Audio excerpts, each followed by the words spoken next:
What up, what up? What is up, guys? It's your man Reid back for good with another retrospective review.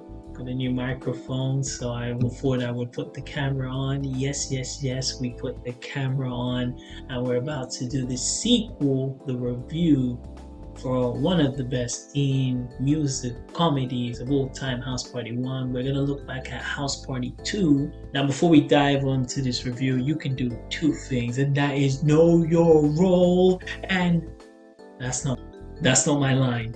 It isn't. So someone who they've written as the most electrifying man. I gotta keep staying with the microphone.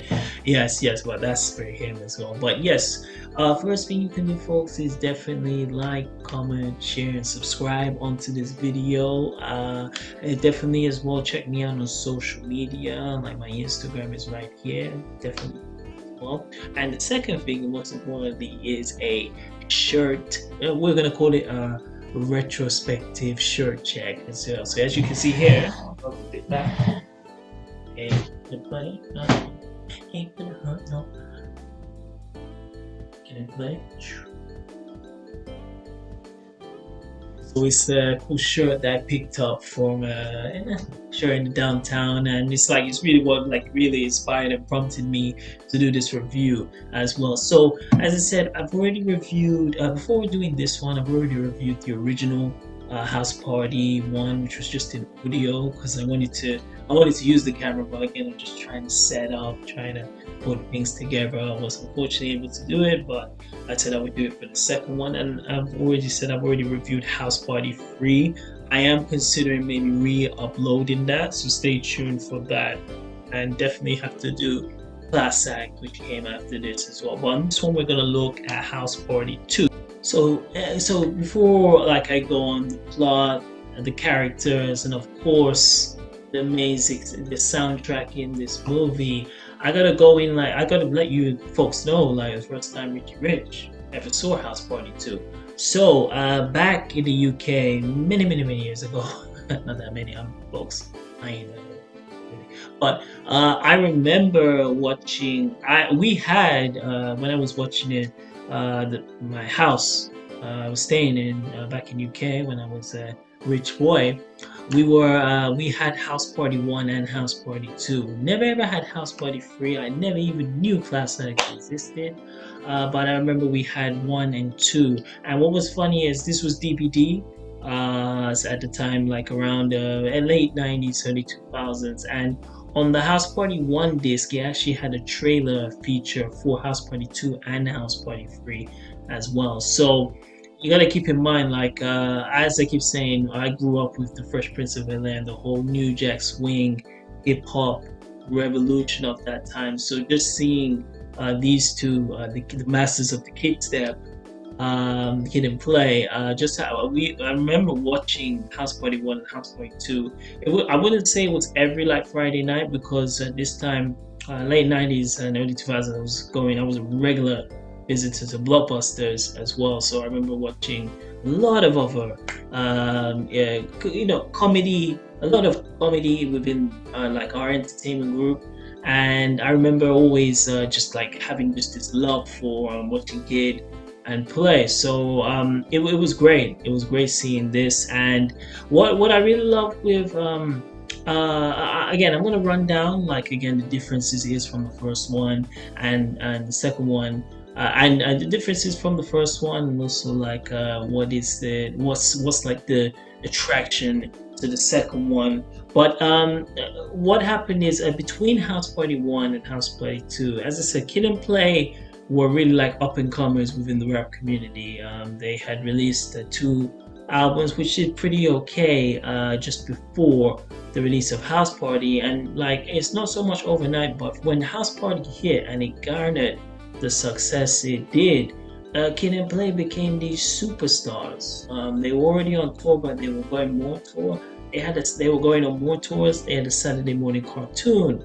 They had Marvel comic book series tying with their likeness. I'm pretty sure they had action figures, toys around this time, and they were having multiple guest spots on the Arsenio Hall show, Jay Leno, they were regular guests on your MTV Rap. So Kid and Play, especially in that early '90s period, they were pretty much everywhere.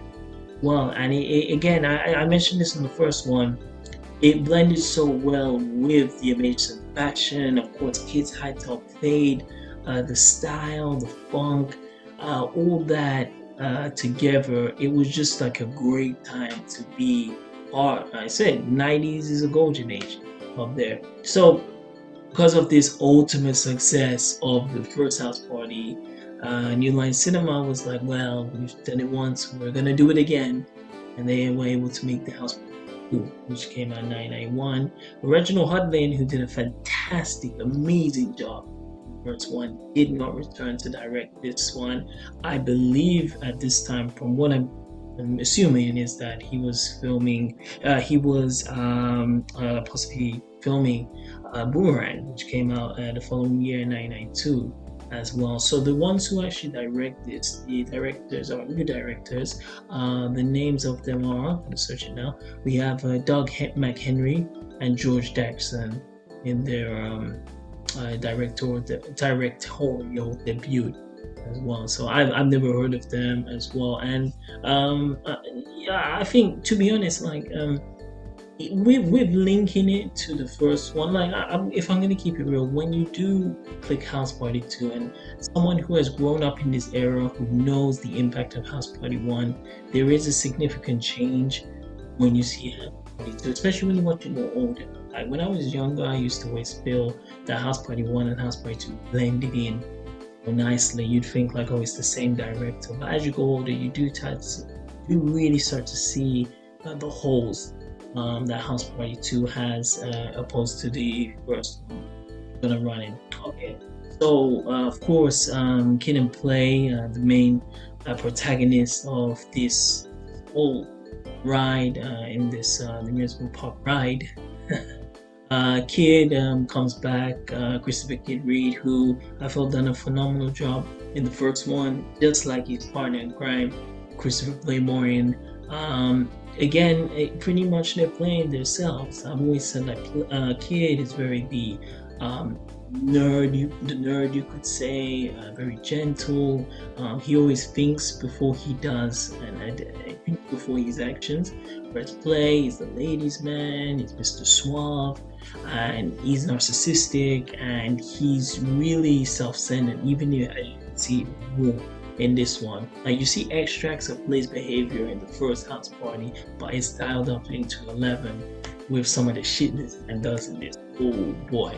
So they're pretty much like pretty much the same how they're playing and like how they were in the first movie. It's just it's different circumstances, because the setting now, instead of the house party in the first one, is now in a college campus. Now they've grown up, and now they're in now Kid is going to college, and Play has his full-time job in this record studio.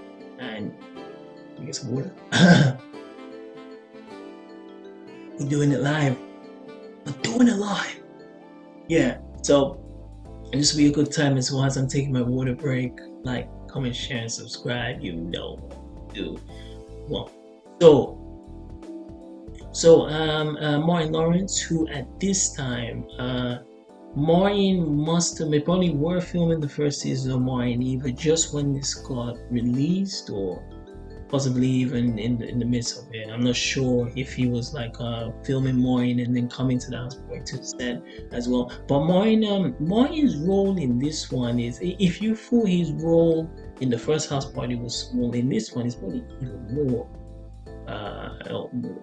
even more smaller as well. In this one, he actually kind of levels up, whereas he's not getting burned by the girls saying, "Ugh, dragon breath." And like then just like Kid and Play, just seeing him as this like he's this small, like, what do you do? Like, we rap, we dance, but what do you do? He actually is more appreciated in this movie. He's getting girls, and he's more sociable. He's able to social more. He's able to be more sociable in this one than is the other one. So it's cool seeing Martin level up. And as I said, it's always cool in the beginnings of Martin before he became this star. Of course, through the Martin series, and movies such as Bad Boys and hosting Def Comedy Jam. So it is really cool seeing like how he was even before the success came, which is fantastic. So Maureen, of course, is here, and Tisha Campbell, who, as I said, I'm not confirming it, but I'm pretty sure maybe when this film was released, remember it came out in 1991, possibly they were, if not just filming or just about to film the first season of Maureen. That was debuted in 1992 as well. So Tisha Campbell playing Sidney, of course, yeah, her name. You guys, you gotta understand, like I haven't watched House Party 2 now since last year, 2022, but I just have such a fond memory of it because I've watched it. As much as I've seen the first one, I think House Party 2 is, I've seen that the most as the original one as well. So I know that well at the back of my hand. What the heck is that? Alright, go back on. So yeah, Tisha Campbell playing Sidney. She's pretty much the same. Again, pretty much I would honestly say the four characters.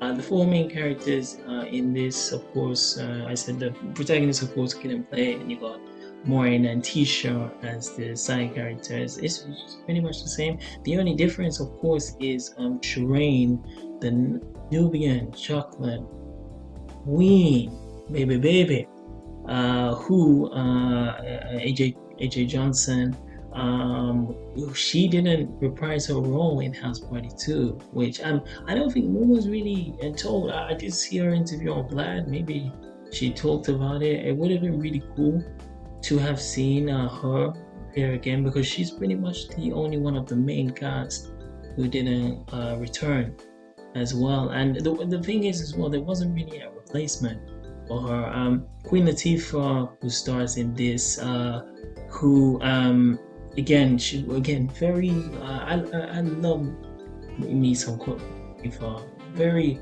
revered like rapper, and especially she was there in that, like as big as rap was in the 90s, and she, from the female side, she was also like really barking like female empowerment as well. So it was really good seeing like these big rap stars like from Ice-T to Will Smith. I said Will Smith, judge that how you want, but like it was really nice seeing her. So I love Queen Latifah being in this, like being as like a sort of like a mentor to Campbell's character Sidney in this as well. But it would have been nice if Shireen, AJ Johnson was in this, because this is where the House Party series is one pattern that I never really liked of it. It was just the continuity.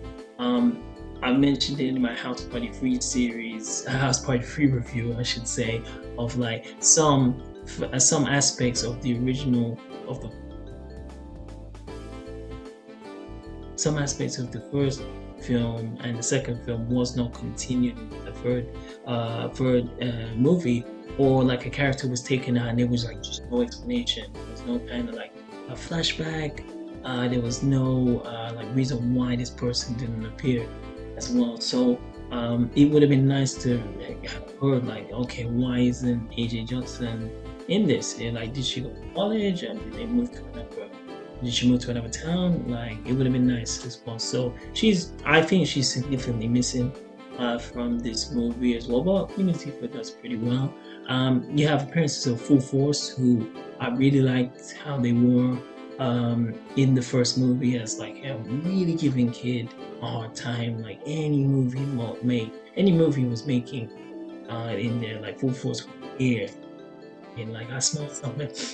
Also, I smell man, and they do the same. So seeing him here is pretty cool. And you also got let me get his name.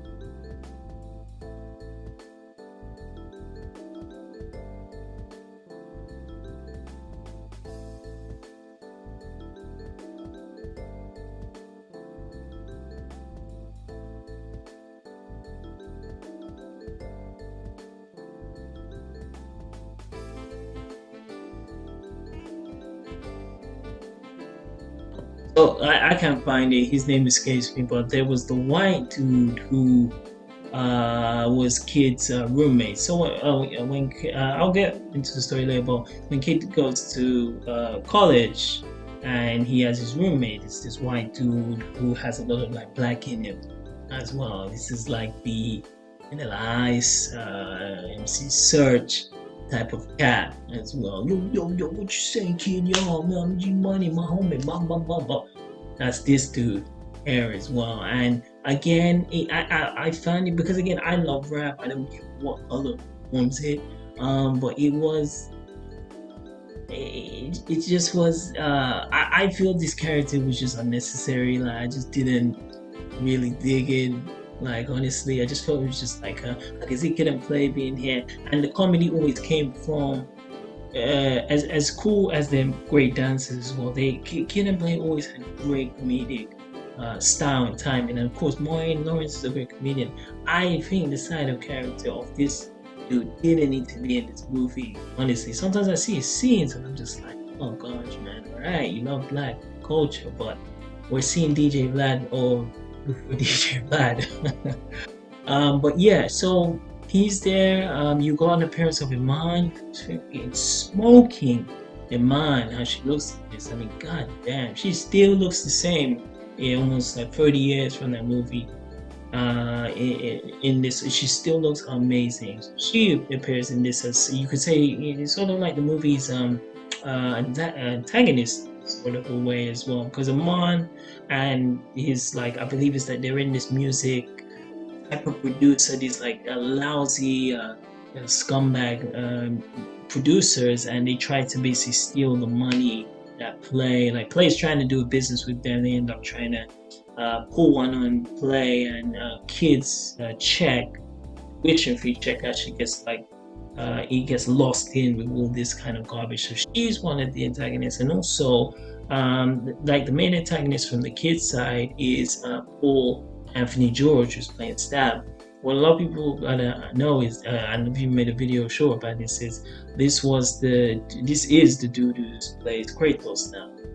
Originally, before this, T.C. Carson, Kyle from Living Single, Mr. Suave. He was the original voice of Kratos from the first original God of War series. Then Paul Anthony George, and Stab took over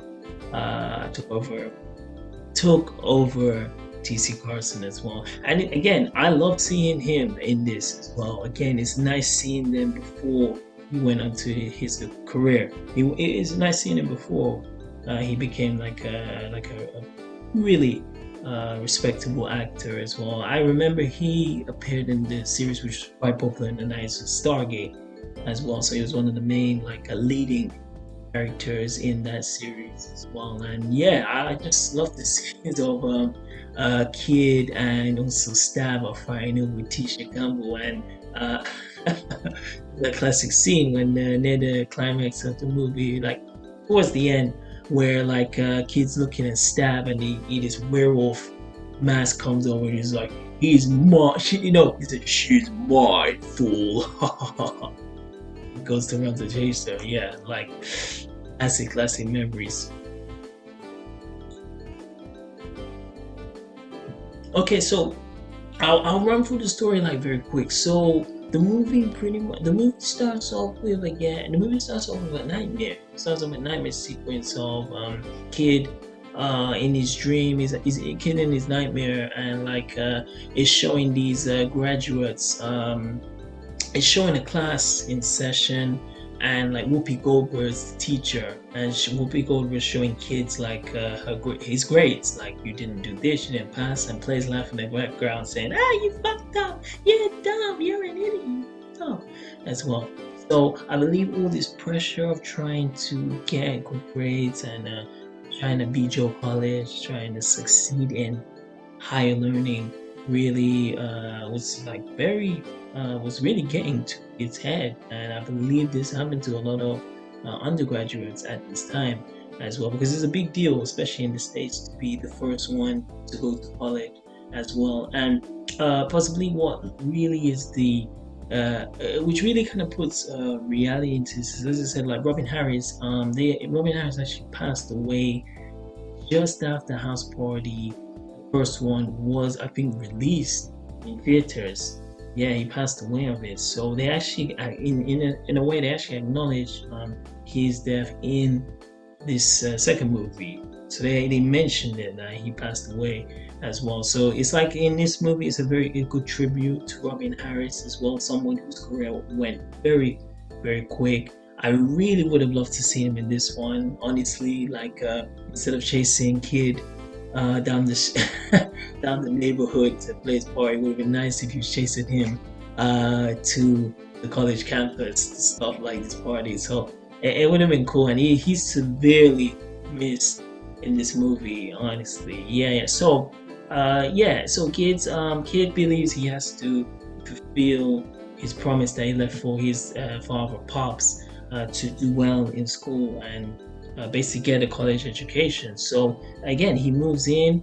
As I said, I mentioned that roommates. When he gets to college, he actually, because Tisha Campbell is basically in the same college as they are, but it shows that they're both having like friction with the relationship. As Kid's basically seeing, he's not seeing other girls, but I remember there's this Asian girl who basically he socializes with, who's doing, like, I believe, the admissions as well.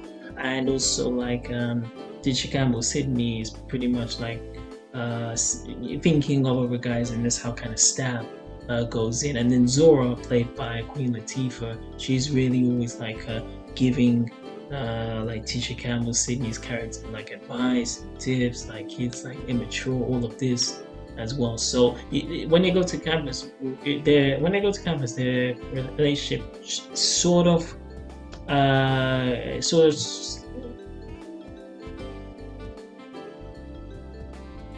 when okay, don't worry.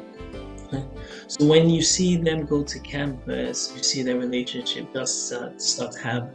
When you see them go to campus, you see their relationship does start to have difficulties, and they are at odds as well. And yes, and Play at this whole time, he has his record store, and he's you can say he's the manager.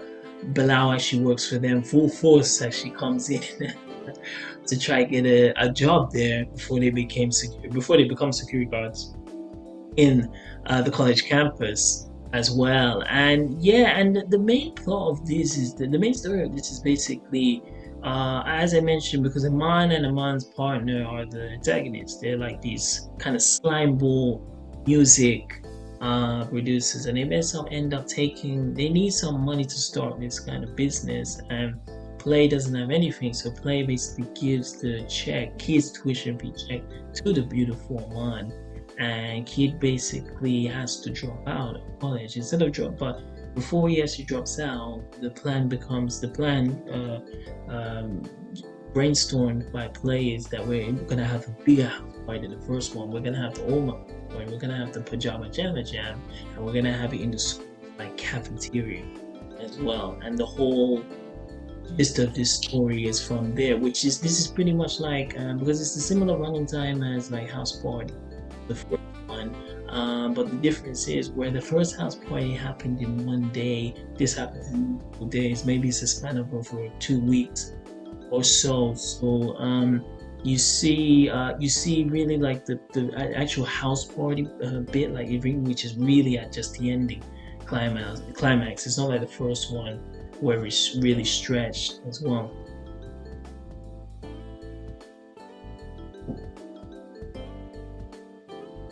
Yeah, so yeah.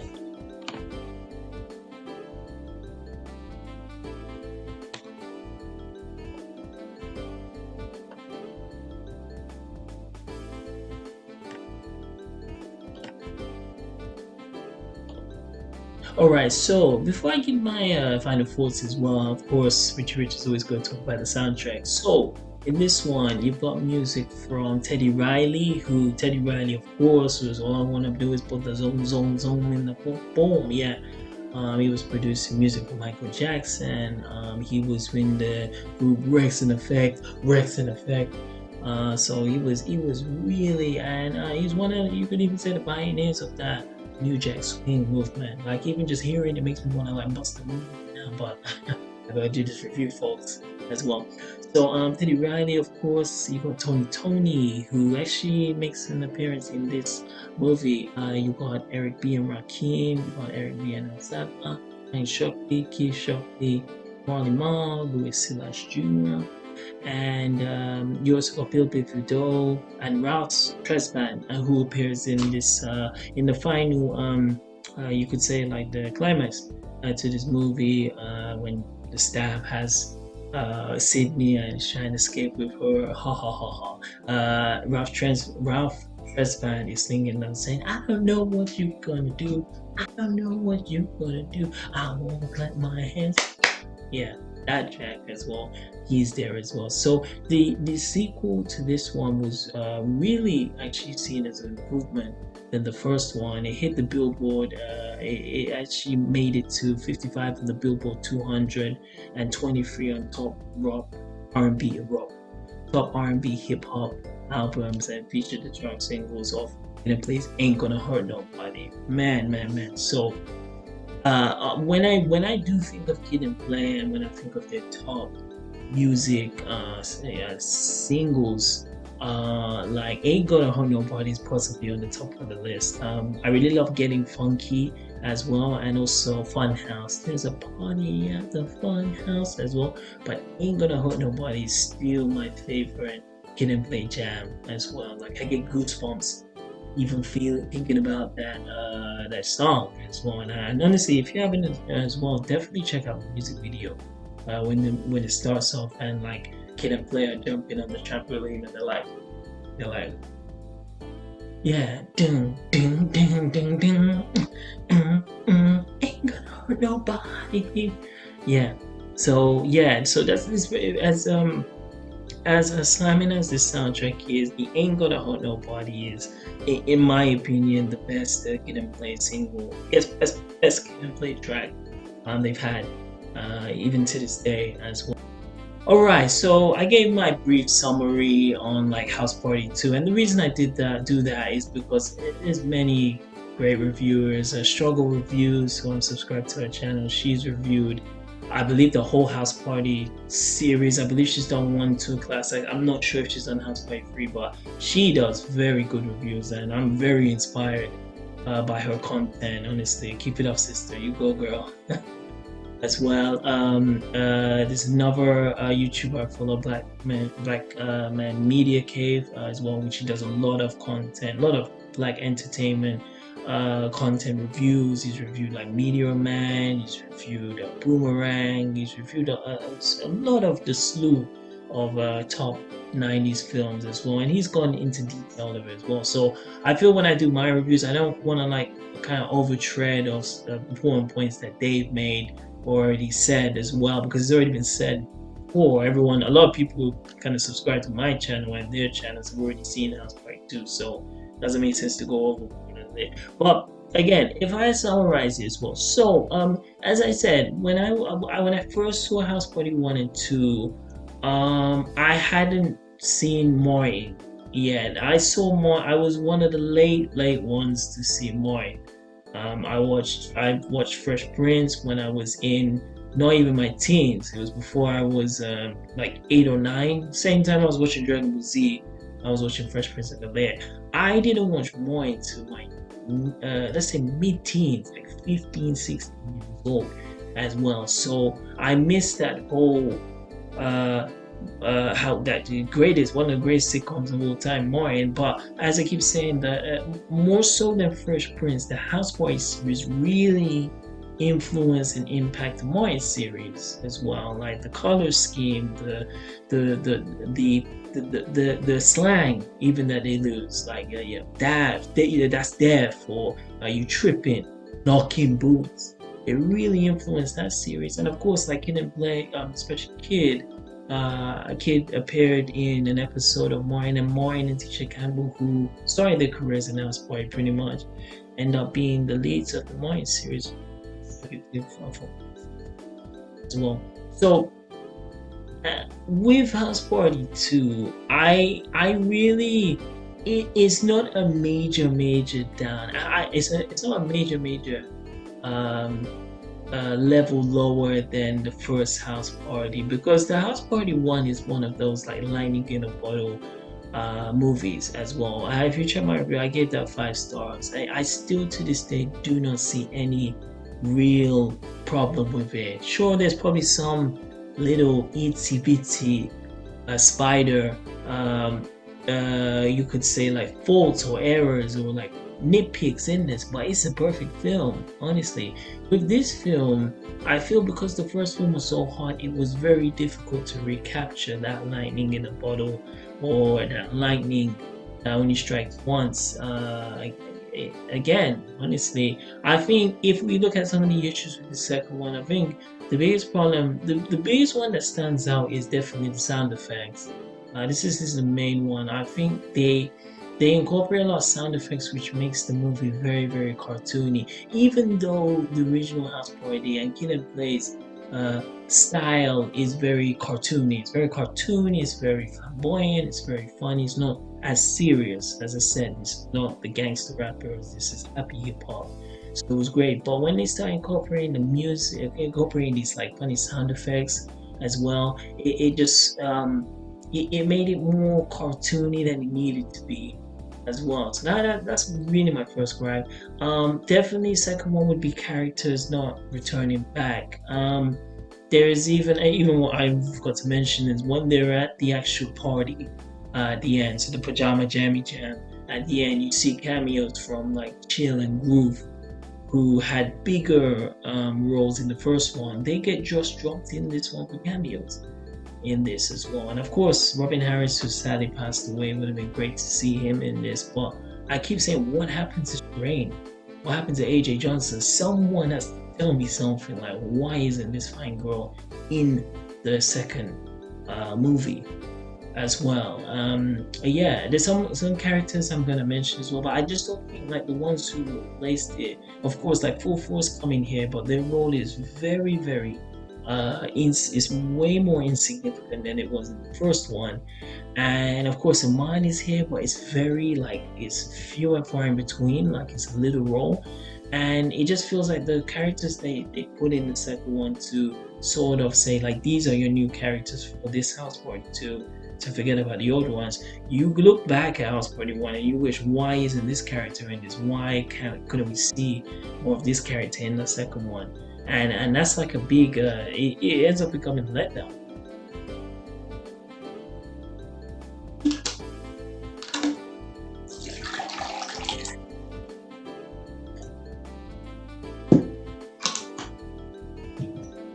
Yeah, I think, and my third one possibly is my final one, because I'm not hard on this movie as I used to be in the past, because I recognize how excellent the original was, and anything to have followed the first House Party would as a tremendous task. So I probably appreciate House Party more. But I'd say the third final like problem with House Party 2 is maybe just maybe it's just the story. Like it's nice that they chose to use like Kid being in he's in like college, and he's going through a problem with which a lot of students go through. It's like working and still trying to pay the tuition fees to study, and like trying to balance all of this. And at the time, he's having problems with his girlfriend's relationship issues, and even his friends' issues as well. So I felt it was done well, like in that aspect of it. Like it adds more. I think this movie, and I don't think anyone's even mentioned this, like this one really has a bit more like a kind of drama aspect, or possibly more relatability than the first one, as what young, especially young black men, as kid, young brothers sort of go through when they go to higher education, and like a lot of the sacrifices that comes with it.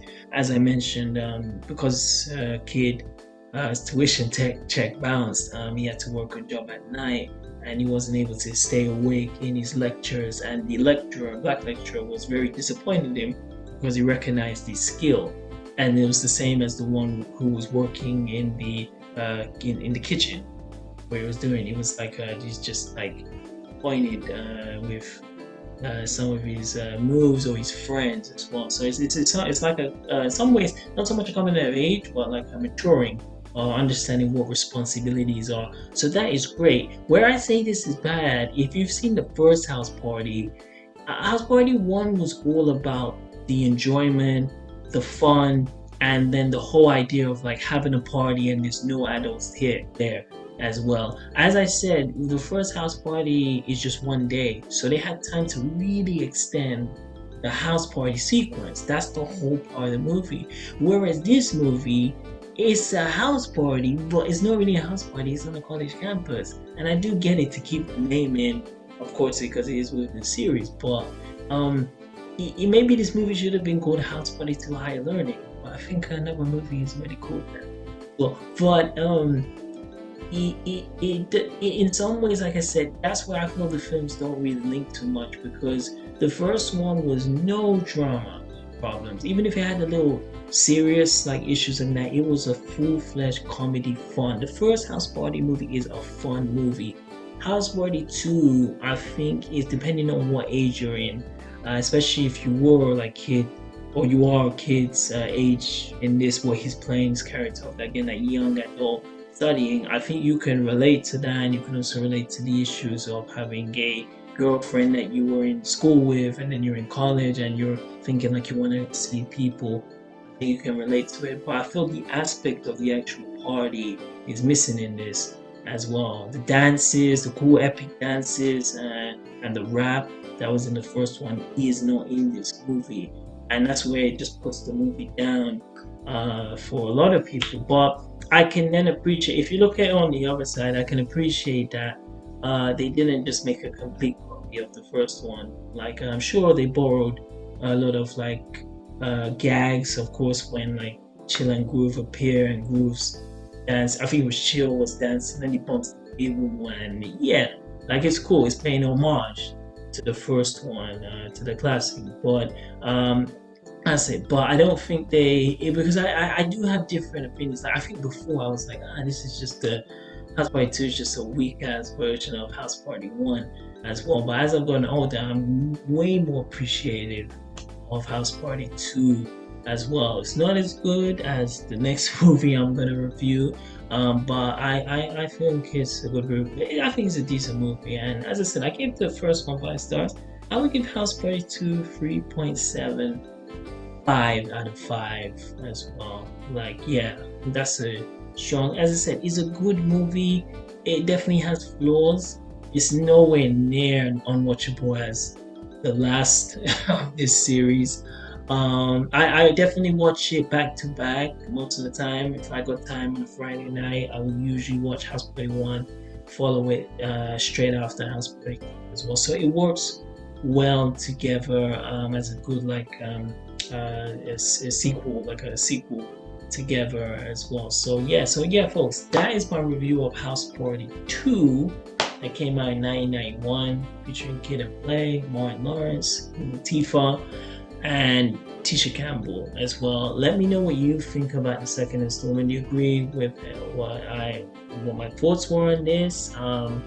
Put it down in the comments. Definitely reach a brother out on Instagram as well. I would love to hear it. Definitely like, comment, share, and subscribe. And yes, stay tuned for the next Kid and Play review that I'll be doing very, very soon.